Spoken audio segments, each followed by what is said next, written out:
Hello everyone and welcome to my YouTube channel where I will be teaching lessons from the textbook Indian Economic Development useful for students of class 11th and 12th who are studying economics, and this is going to be the beginning of a brand new chapter number 7, that is employment.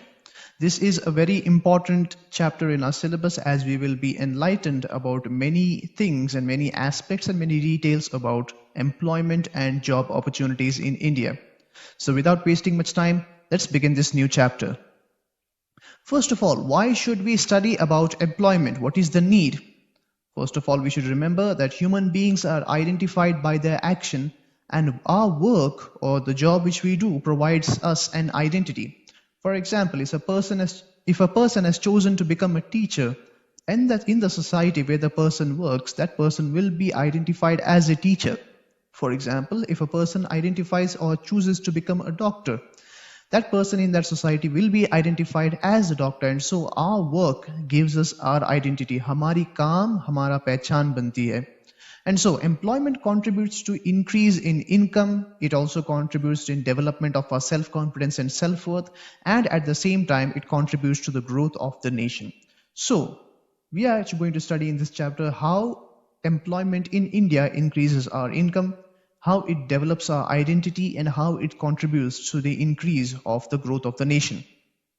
So the first term which we are supposed to learn is worker. Who is a worker? This is the first term. And as you can see the definition, a worker is an individual who is involved in an economic activity which is conducted to earn a living. So any person who is earning one's own income is called as a worker. So any activity done with the purpose of earning money, and the person who does that activity, that person is called as a worker. So a worker earns income and contributes not only to one's family, not only to oneself, but also to the nation.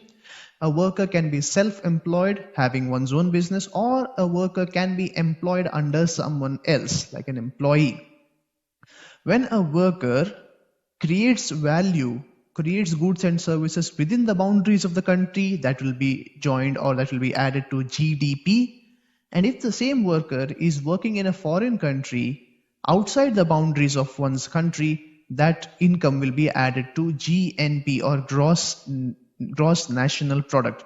So we will be studying about GDP and GNP in detail when we shift to introductory macroeconomics.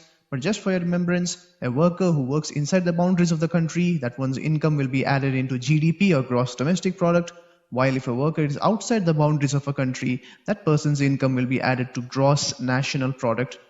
Okay, we'll move further trying to understand what actually workforce means.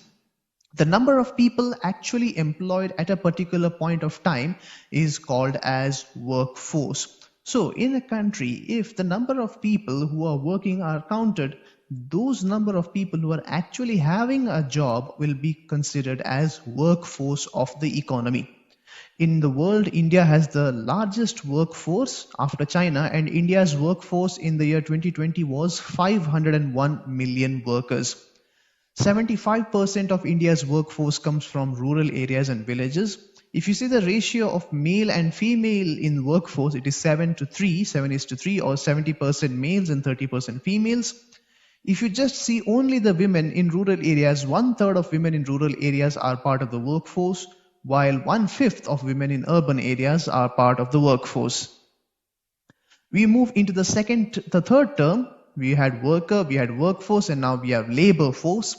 It refers to the total number of people employed as well as the number of people seeking employment and are available for them. So the total number of people employed are called as workforce. Added to them, there are also people who do not have a job but are seeking job, those who are available for the jobs but do not have a job. Those along with the workforce will be considered or termed as labor force. This labor force does not include old people, differently abled people, children below 14, and those who are unwilling to work. So these population are considered as a dependent population, that is old, differently abled, children below 14, and people who are unwilling to work. They are called as the dependent population. This population is dependent on the labor force and workforce. We have another term, that is labor force participation rate. Now what is this? very easy to understand. It refers to the ratio of labor force in relation to the total population. So in relation to the total population, how many percentage of people are actually in the labor force? This will give us a very clear idea of how many people are actually working and how many people are dependent on them. So the recent labor force participation rate of India was 49.8%, that is of 2017-18. So how did we find out? That is basically labor force divided by total population into 100, and in the year 2017-2018 it was 49.8%, which means half of the population is dependent on the remaining half of the population. And as we learned in the previous slide, labor force minus the dependent population or the unemployed population is equal to workforce. Workforce refers to those people who actually are employed at that particular period of time. Worker population ratio, another very important ratio to understand who exactly are working in relation to the total population. It refers to the ratio of workforce, the people who actually have jobs, in relation to the total population. And the formula is workforce divided by total population into 100. The worker population ratio in India of 2019 was 35.3%, which means in India's economy, 35.3% people are earning income or having jobs, and the rest of the people are dependent on the income earned by these 35.3% as of 2019. This is basically active contribution, and to understand who are these workers, they have actively contributed to the economy, they are contributing, and they have employment status, which means they are employed. Now, just to have a small demonstration of interpretation of data, which we'll be doing a lot from here onwards, we have a small table which shows the worker population ratio in the year 2011-2012, and by seeing this data we will try to interpret what exactly is the story behind this data. So let's start the interpretation of worker population ratio. If you see the total population or the total worker population ratio in rural areas is 39.9%. Compared to that, the worker population ratio in urban areas is 35.5%. So in rural areas, the total workers are 39.9%, whereas in urban areas, the total workers are 35.5%.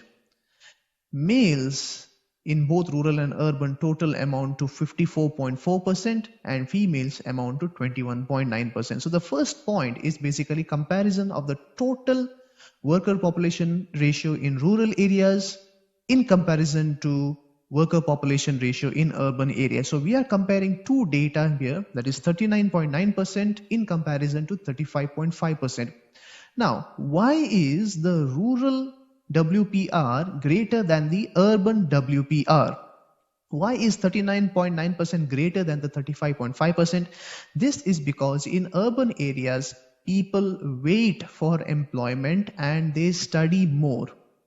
Okay, since in urban areas people wait for a long period of time, for a longer period of time, they start their education, they go for higher education, they go for tertiary education, the rate of employment is lesser. But in rural areas, the rate of employment is faster because there is very less importance given to education and they are quickly trying to be involved in employment as fast as possible.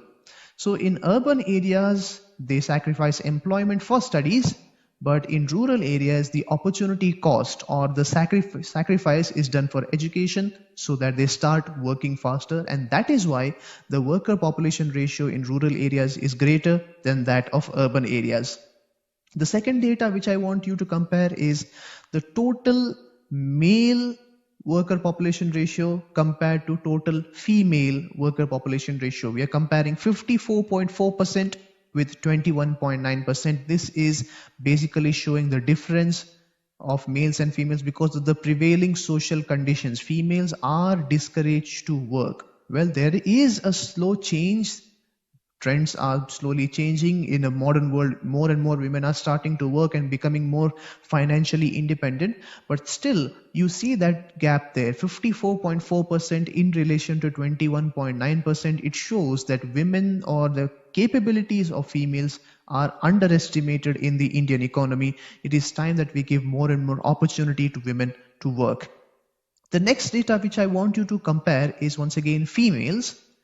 If you see in rural areas, the worker population ratio of females is 24.8%, whereas the same in urban areas of females is just 14.7%. So why is that the worker population ratio of females in rural areas is greater than that in urban areas? This is because in rural areas, as I told you, they are forced to work because of the social condition.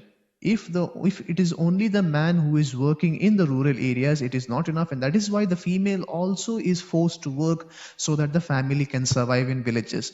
Whereas that is not the case in urban areas, and that is why the ratio of females who are working is very, very less compared to that of rural areas. So this was just a small demonstration of how we calculate data. We calculated three things. The first one was the total of rural and urban. Second was the total of male and female.